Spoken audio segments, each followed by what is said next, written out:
Hi folks, Dave, the Honest Audiophile. This is the Sivga Answer, and these are my Honest Audiophile impressions. I want to thank Sivga Audio for providing the answer for review. Greatly appreciate it. Sivga Audio, you rock. Alright, so the Sivga Audio Answer, this will set you back $200 from your bank account. It is a open back, over-ear dynamic headphone. It has a 50mm Sivga Audio designed custom-made dynamic driver, 38 ohms of impedance, 105 decibels of sensitivity, and a frequency response range of 20 Hz to 20 kHz, and it weighs 342 grams. The Sivga Audio Answer comes in this brown box. You get a little bit of branding, picture, some specs on the back, and then on the inside, all you have is a foam cutout for the headphones to sit. Nothing exciting. You get a couple accessories. You get this very thin burlap feeling type of bag. Has some Sivga branding on it. And then you get a nice rubberized cable. It's 2 meters long, and it has 3.5 inputs to the headphones, L and R, and then a very, very small split. And then it terminates into a 3.5 with a 1/4-inch adapter. I do like that it has this little spring-loaded kind of cable protection to help with the movements of your cables so you don't break your termination. Overall, nice cable, well controlled, nice and lightweight. The Answer is very nicely built. Pretty typical Sivga design. You're going to have wood cups with a metal ring on the ear cup faceplate region. You have metal yokes and slides, metal, and then you get a leather covered Sivga headband with a little bit of padding. In my opinion, it could use just a little bit more padding. It does get a little bit sore on the top of the head over time. But there's plenty of room for the yokes and slide, and it'll fit pretty much any size of melon. It does lay flat, and it can go either direction, and there's a little bit of wiggle. Overall, I find them to be extremely light at 342 grams. Popping them on their head, and they're quite comfortable. I do find that because of that thinner pad design on the headband, it gets a little bit of a hot spot after a few hours of listening, but just giving yourself a little bit of a break and 10-15 minutes, popping them back on, you can continue on. I find that the clamp force is also quite good. It has a nice balance of being snug and not being a vice grip. So it has a good amount of grip, but it's not like popping your eyeballs out when you put them on. And then the ear cups have just enough room for my ears. The cups or the pads are replaceable, and you have this fabric feel on the inside here and then leather on the outside. Square design that fits my ears, but it may cause problems for others. But for me, I had no problems whatsoever. Comfort-wise, several hours at a time before that hot spot takes. Putting on the cable, I did notice that I didn't have any issues with the cables going down onto my shoulders. It is a little bit of a close call, though, depending on the type of shirt, but they have just enough of an angle that they kind of flow. But do be careful there. If you have a shorter space between your ears and your shoulders, it could cause problems, but for me, it did not. The Sivga Answer is a very attractive looking headphone, in my opinion. Nice dark wood, and then the darker metal. It just kind of plays nicely. I think it's a very, very nice looking headphone, especially for a $200 price point. And it feels very solid and durable. I have no concerns about it breaking. 38 ohms of impedance and 105 decibels sensitivity. The Sivga Answer is fairly easy to drive. I found that most dongles were able to get them fairly loud. They did respond better with a little bit more power, especially coming from a dongle, but everything was able to get them quite loud. So if you find that using a dongle, the Answer sounds a little bit bloated and muddy in the bass and maybe doesn't have as much treble extension, try a little bit more power and it may open it up a little bit and clean it up. I did find that the Answer sounded best off of DAPs and desktop, and that was how I did the majority of my listening. And I found that everything behind me powered it with ease, no problems whatsoever. K17, K9, the K19, the XA02, Mytek Liberty DAC 2, Mytek HPA, and others all powered it very well. The Answer also plays nicely with tube amps, depending on what type of DAC you're using. If you have a warmer DAC along with a tube amp, the Answer will sound a little bit muddy and a little too warm. So do be careful how you pair it. I also found that the Answer played better on sources that weren't quite as warm and lush sounding, especially in the bottom end. Things that were a little bit more neutral, analytical leaning, and had maybe a little bit more of a colder tint to it, did play better with the Answer and opened it up a little bit. I found that things that had a little bit more warmth and a little more robustness in the bottom end tended to bloat up the Answer a little bit and made the bass a little woolly. So do be aware of that. So the Sivga Answer, how does it sound? For a $200 headphone, the Sivga Answer was quite impressive. I found that the bass of the Answer had a fun engagement to it. There was nice impact, punch, and slam, especially in the mid bass. Sub bass extended okay, and I found that the sub bass had a little bit of rumble and grumble there, but it's not very prominent, and it'll show its face a little bit, and every now and then you'll get a little going on, but most of the bass impact, punch, slam, and energy comes from the mid bass region. I found that the mid bass had a fun factor to it, while also at the same time having a decent amount of details and resolution. Upper bass is fairly well controlled, does bleed in slightly into the lower mids, adding a little bit of warmth there.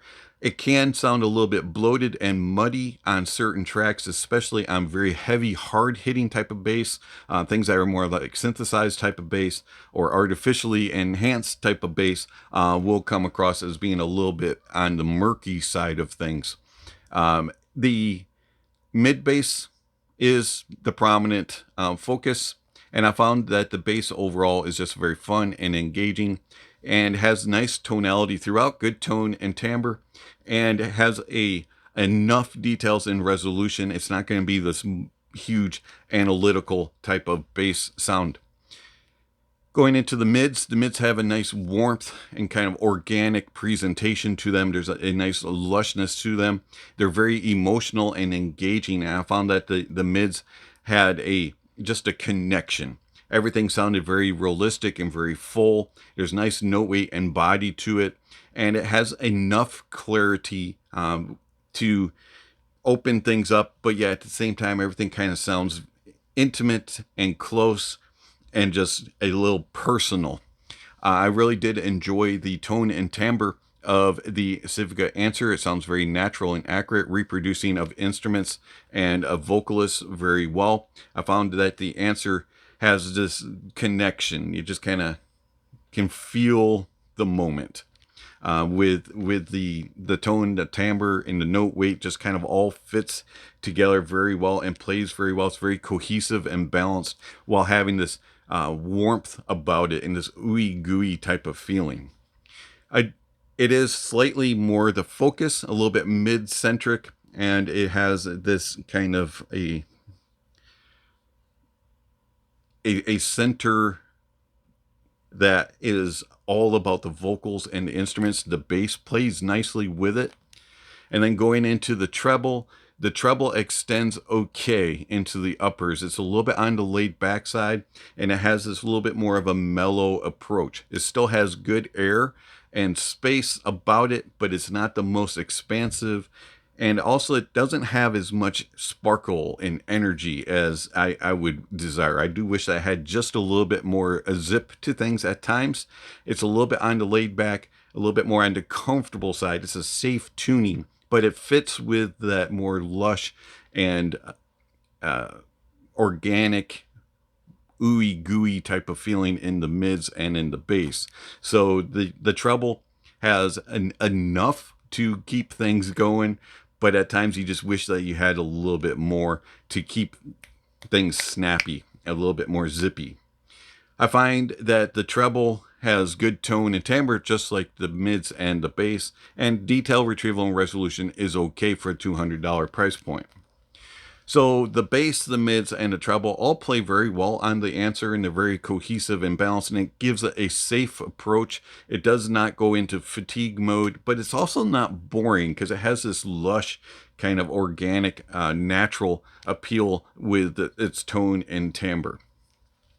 Soundstage of the Anser is a bit on the smaller side. It's not cramped, it's not claustrophobic, but it is a little bit on the smaller side. You get okay reveals of venues, small, medium, and large, but it doesn't go into that grand, vast, open size. It kind of struggles to really reveal super open landscapes and tracks. It does okay. You'll kind of get that sense of, oh, that's a little bit small. Oh, that's kind of normalish. That's a little bit on the larger side, but it really never truly opens up.